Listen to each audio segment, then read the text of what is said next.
Oppenheimer is one of the greatest film concepts of all time. Take the immense topic of nuclear weapons, World War II, the Cold War, and possible destruction of the entire world, and tie it to the personal story of the guy who created it, who was also a very complex person. It's a film pitch that I think anyone would find interesting. Yet outside of a few montage sequences, I felt like the film really missed the mark and incorrectly focused on the wrong aspects of the story. I think a lot of this is due to Christopher Nolan, unfortunately. While I think Christopher Nolan is a good filmmaker, I don't think he was the right filmmaker for this story. I think a better filmmaker for this story would have been someone like Alejandro Jodorowsky. Similar to a previous video I made where I compared and contrasted Steven Spielberg's AI artificial intelligence with what could have been if Stanley Kubrick had directed AI. I think I'll do the same with Christopher Nolan's Oppenheimer and what could have possibly been if Alejandro Jodorowsky directed Oppenheimer. Before we get too far into the analysis, it would mean a lot if you would like the video and subscribe to the channel and consider supporting me on Patreon. It goes a long way to making more of these videos. Thank you. First, let's deconstruct Nolan's Oppenheimer and why I think the film focuses on the wrong aspects of the story. So much time in this movie is devoted to status and positions in government and bureaucracy. Whether or not someone has security clearance or not, it is the central focus of the plot. The story is being looked back on in Oppenheimer's hearing so he can try to keep his security clearance, which is also being looked back upon by Strauss as he is trying to get a cabinet position in the Eisenhower administration. Whether or not Oppenheimer and Strauss are successful in these bureaucratic pursuits is the main conflict and what the climax of the film is centered around, and not centered around the nuclear bomb. That is relegated to being a subplot and a footnote to whether or not Oppenheimer gets to keep his security clearance, or if Strauss passes a job interview, basically.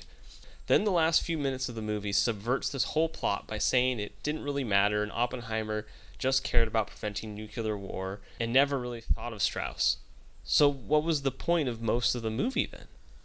The only reason I can think that Nolan would choose for this to be the central plot is that he's a slave to traditional story structure in the sense that a person needed to be the antagonist of the story, and that Robert Downey Jr. needed to have a larger role because he was the film's producer.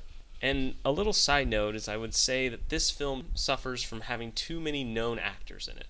Why are A-list actors in a single or two scenes in this movie and never brought up ever again? It just distracts from the story.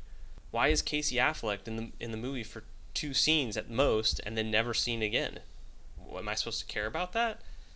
But it's jarring to see just Casey Affleck in a scene of the movie for no good reason. Same thing with Rami Malek. He's just there, and I mean he does bring Strauss as a comeuppance, but what purpose does that serve having Rami Malek play that character other than just to be distracting at this point? Nolan's trademark feature of all of his movies is that he creates a mind palace, a maze for the viewer to traverse through the movie. It's very Kubrick-esque, but without the subtlety, which in certain situations can be a good thing. The issue with Oppenheimer is the maze is a maze of minutia, of government bureaucracy, and the reward is Strauss doesn't get what he wants, and Oppenheimer didn't care anyway. That's not a very satisfying riddle to solve. As Nolan guides us through this maze, he takes us down a few detours that I think would have been far better paths to go down than the government clearance route. I think that's why I find Oppenheimer a frustrating movie. You can see the paths Nolan could have gone down, but he doesn't. Now that I've laid out my biggest gripes with the film, I can describe why I think Jodorowsky would be a better director for it. Jodorowsky is a very philosophical and cerebral director, similar to Nolan, but Jodorowsky has something that Nolan doesn't. Spirituality. Jodorowsky has spirituality as a central theme to most of his movies, while Nolan's films are very atheistic, cold, calculating. There really isn't room for God, spirituality. There's just logic and facts in Nolan's movies. Nolan does have moments where he attempts to touch on Oppenheimer's spirituality. When Oppenheimer first is having sex with Jean, and he reads the Bhagavad Gita quote to her, and we then are given the same quote when the Trinity test is successful. Beyond that, there is no explanation or exploration into why this quote is there. And Yes, it is a fitting quote to describe Oppenheimer in a vacuum, but there is really no deep dive into what that quote means in Hinduism and the parallels Arjuna could possibly have with Oppenheimer. Jodorowsky would explore this rather than going down a deep dive into government bureaucracy.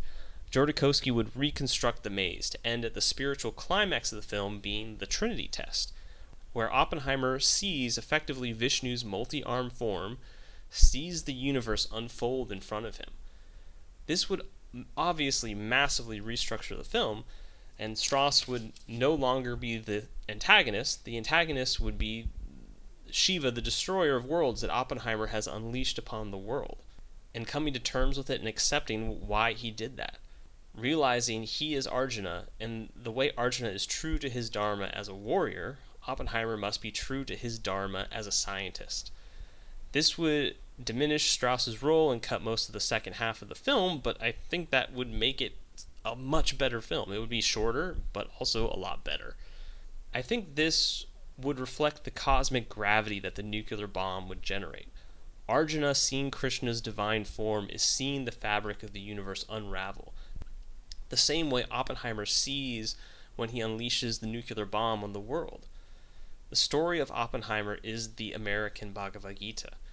I think Jodorowsky would also have explored how the Western stories of Prometheus intertwines with the Eastern Bhagavad Gita, and how the era that Oppenheimer ushers in is a globalized world. There is no East and West. It is just one globalized, synthesized world of both. Because of what Oppenheimer did with the nuclear bomb, he integrally shaped the Cold War and effectively help usher in globalization, which is the dissolving of the division in our world between the Western and Eastern sides of it. Unified physically, but also in myth. The stories become one. The story of Prometheus and the story of the Bhagavad Gita and Arjuna becoming one. I feel like in Nolan's Oppenheimer, he wants to explore this.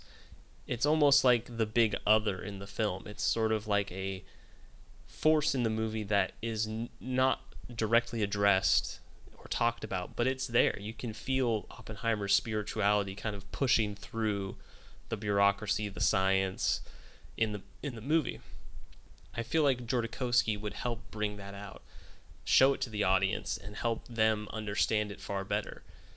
Instead, I think most people, when they watch this movie, just think about the bureaucratic status legacy that Oppenheimer created for himself, rather than the spiritual journey that he went on, basically going on the same spiritual journey as Arjuna in the Bhagavad Gita.